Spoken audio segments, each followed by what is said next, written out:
So yun, what's up mga guys, mga bossing. Nandito nga tayo sa cemetery upang ipakita to kay Papa na nakapag-graduation na ako mga bossing. Ayun na nga, nakuha na natin ating diploma. So gusto ko lang ipakita to kay Papa, kaya tara, samahan niyo ako pumunta sa kanya.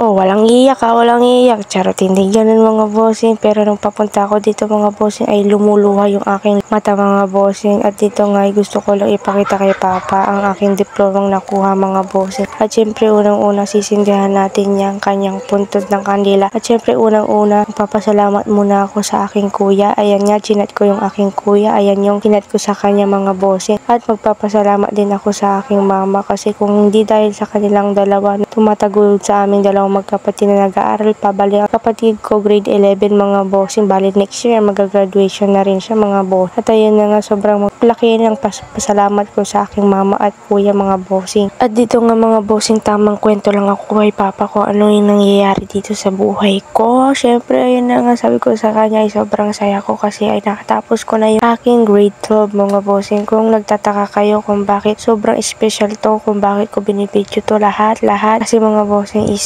hindi na ako mag-aaral mga bossing. Ayun yung plano ko sa buhay ko. Bali magbablog na lang tayo mga bossing. Ayun yung goal ko sa buhay ko para matupad ang aking pangarap mga bossing. Kaya ayun, supportahan nyo ako sa susunod na upload ko mga video mga bossing. At ayun na nga, nasindahan na nga natin yung kandila sa aking Papa. At ayun na nga mga bossing, anong oras na rin dito mga bossing? 12:41 na rin mga bossing. Anong oras kasi natapos yung mama ko mag-video okay. At dito na nga mga bossing, dahil sobrang love na love ko kayo kahit na walang nanonood sa akin, kahit kukunti lang nanonood sa akin, ipagpapatuloy ko lang tong pagbablog na to para naman is kayo ay maingganyo sa aking panonood mga bossing. At ayun na nga, pasalamat rin pala ako sa mga pisang ko, hindi ko na nga iisa-isahin, basta sobrang salamat sa inyo na bumati sa aking lahat. At teka nga lang mga bossing, isa-shoutout ko nga yung pinsang ko na si Kuya Jose na nasa Maynila. Ayun nga, shoutout sa Kuya Jose, lagi kang mag-ingat dyan sa Maynila. Maraming salamat sa pagbati sa akin. So, ayun na nga mga bossing, nakapagtirik na din tayo kay Papa. May explain nga lang pala ako sa inyo na, may sasabihin ako sa inyo na, hindi man tayo nakuha sa with honors, with awards, with highest, ganun mga bossing.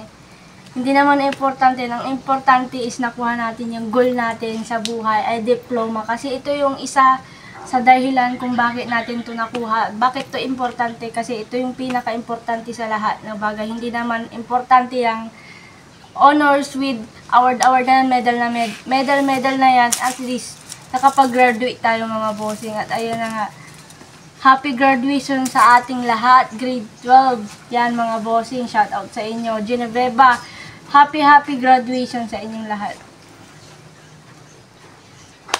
At ayun na nga mga bossing, gusto ko lang sabihin sa Papa ko na kahit na hindi niya ako naabutan mag-graduate mga bossing, yung kapatid ko din niya naabutan, okay lang yun. At ito na yung goal natin, napakita natin sa kanya. So yun, hindi ko na rin papatagalin tong video to, hanggang dito ko na rin tatapusin ang ating video. So yun, bye-bye!